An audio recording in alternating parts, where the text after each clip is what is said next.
皆さんごきげんよう、上川薫です。今回取り上げる話題は、日韓の防衛費、軍事費というものが逆転するよという記事があちらの国で報道されているので、少しそのことについて触れていきましょう。というわけで今回のお題はこちら。日韓の防衛費逆転問題。これについて掘り下げていきましょ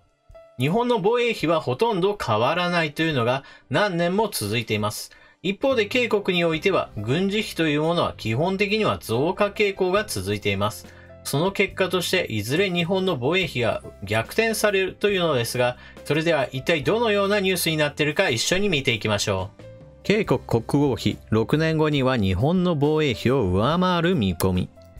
警国国防費が遅くとも2026年には日本国防費を上回る見込みだ。国防部によると2026年警国国防予算は71兆2000億ウォンを上回り、日本の防衛予算69兆6000億ウォンより 2% 程度多くなるという予想が出ている。これは現在の国防予算増加率を維持するという過程に伴う計算だ。今年2020年の警国国防予算は50兆1527億ウォン、約4兆7000億円。日本の防衛予算は5兆3222億円だ。警国の国防予算は日本の防衛予算より格差が毎年減っていく傾向を見せている。警国の国防予算は2001年日本の防衛予算の 30% 水準に過ぎなかったが、2011年には 60% 水準、2020年には 86% 水準まで上昇した。韓日間国防費の逆転現象は、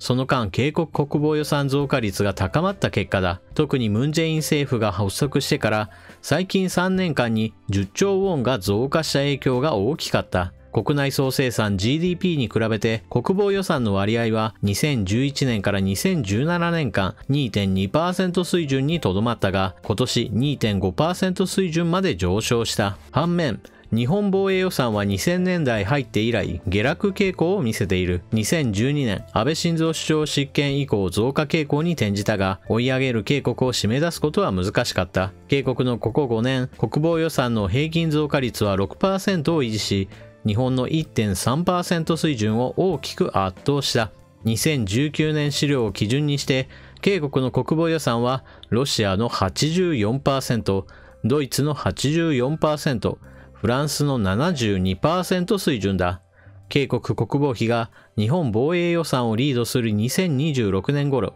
これらの国の国防費とも似たような水準に到達したり、上回ったりする可能性が大きいというのが国防部の分析だ。年間50兆ウォン規模を支出する国防費はどこに使われるのだろうか。2020年国防予算の項目を調べた。兵器を取得する防衛力改善費は先端兵器の導入が増加することで、割合は2006年 25.8% から2020年 33.3% に多くなった。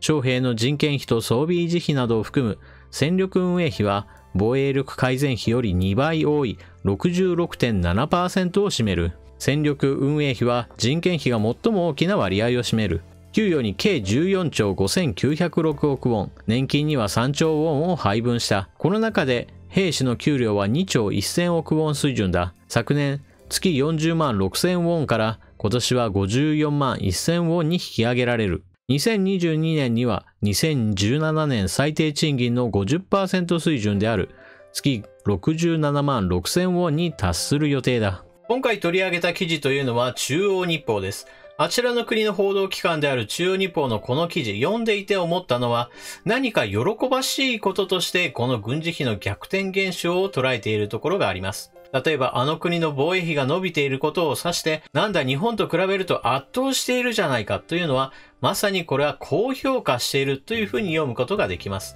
決して日韓の防衛費が逆転することによって、我が国の防衛費というものは伸びすぎている、課題であるといったような話をしているわけではありません。この記事の中で貫かれているのは、基本的には防衛費というものは伸びていって当然だ、もしくは伸びることというものは喜ばしいことだという論調になっています。そのこと自体は私も否定しません。現在この東アジアにおいては中国の軍事費というものが凄まじい勢いで伸びています。ですから軍事的な圧力というものは中国からかなり受けているのは事実であり、それに対応するために自分の国の守りを固める、そのためのお金というものは必要になります。そういった意味において軍事費が伸びるというのは決して悪いことではないのです。ところがここで問題なのは、比べている対象は、この軍事費が伸びて、そして軍事的な脅威が増している中国を対象にしてはいません。中国の圧力が増しているからこれに対抗するために防衛費が必要だ。だから防衛費がこれだけ伸びている。自分の国をしっかりと守らないといけないなという論調であれば私も少しはこの記事に賛同できるのですが、ところがこの記事で出てくる比較対象というのは日本であったりヨーロッパの国々です。まさに G7 の主要国に対して、我が国は少しずつ追いついているぞという、まるで防衛費が多いことを目指した何かのレースに参加しているかのようです。また、私のチャンネルでは、K国の経済というものが現在減退している、後退しているということを何度となくお伝えしてきました。つまり GDP が伸びてそれに合わせた形で軍事力を伸ばそうという話ではありません。経済力の伸びが止まっているという時には必ず税収が減るものです。ですから支出はどんどんと増える一方で入るお金は減ってしまうというこのアンバランスがかなり大きな問題になります。ですから防衛力を高めるためにどんどんとお金を際限なくつぎ込めばいいやというのはかなり乱暴な政策です。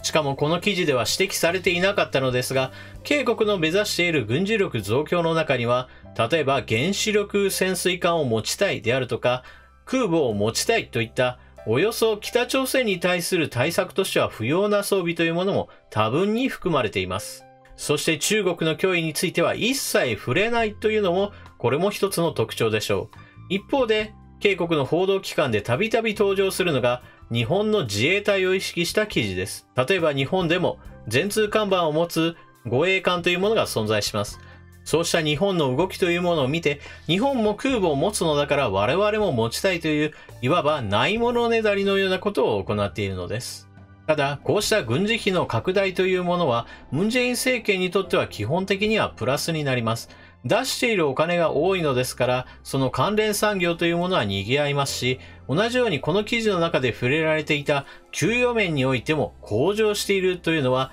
実際に徴兵に出ている人たちにとってみればありがたいことなのは間違いありません。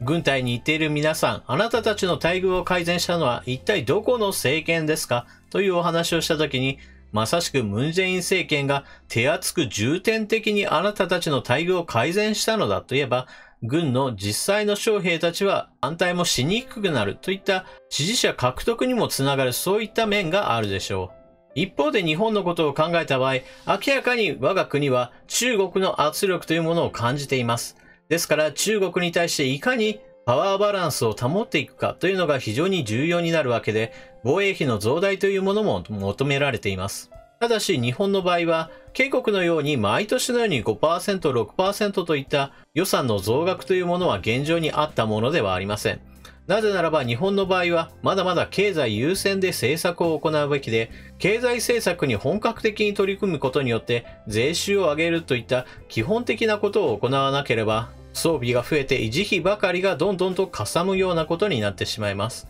ですから、こういった防衛費の増額という時には必ず富国強兵で言えば富国、国を富ますことをまず第一に考えなければなりません。K国のように経済成長の伸びが大幅に下がっている状況で、それに構わずどんどんと軍拡をすることは、後々その維持費に苦しむことになると私は思います。皆さんはこのニュースについてどのような考えをお持ちでしょうか。ぜひともコメントを書き込んでいってください。それではニュースについてはここまで。ここからは余談のコーナーになります。今回の余談のテーマはこちら。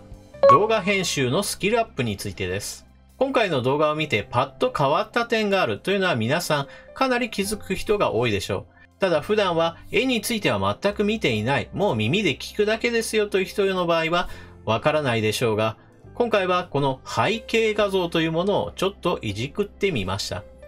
私の動画というのは基本的にはニュースを解説するものなので、その背景というものにこだわる必要はあまりないものがあります。例えば私が喋っていることがどうなのかということが、ほとんどその内容の9割、10割といったものなのですが、しかし同時に見やすいものであったり、ちょっとした変化というものもあった方がいいと思っています。また最近では、このニュースではほとんど広告収入を取れないという時もあるので、それを補うことも考えてサブチャンネルで少しは広告収入を狙ってみようということも考えています。ですから動画編集の技術を上げていくというのも一つ重要かなと思っています。今回使用した背景というものは室内ですが、別に屋外でもいいですし、例えば宇宙の映像と重ね合わせるといったこともできるでしょう。こういった技術を一体どういうふうに動画編集に役立てるかというのは少し私もまだまだ考えなければいけないのですが、今役に立たないものでもいずれ役に立つだろうというふうに私は考えています。少なくともできないことは選択肢にないのですが、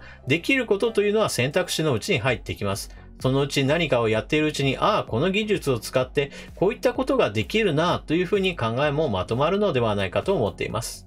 この動画編集技術のレベルアップというのは、今は何かに結びつくのかというのは少しまだ見えてはいないのですが、この勉強すること自体は私は楽しいと思っています。皆さんにもこういった経験はないでしょうか？それでは動画を最後までご覧いただきありがとうございました。チャンネル登録していない方はぜひともチャンネル登録していってください。そして動画を見終わったら評価ボタンのクリックもお忘れなく。それでは次の動画でまたお目にかかりましょう。またね。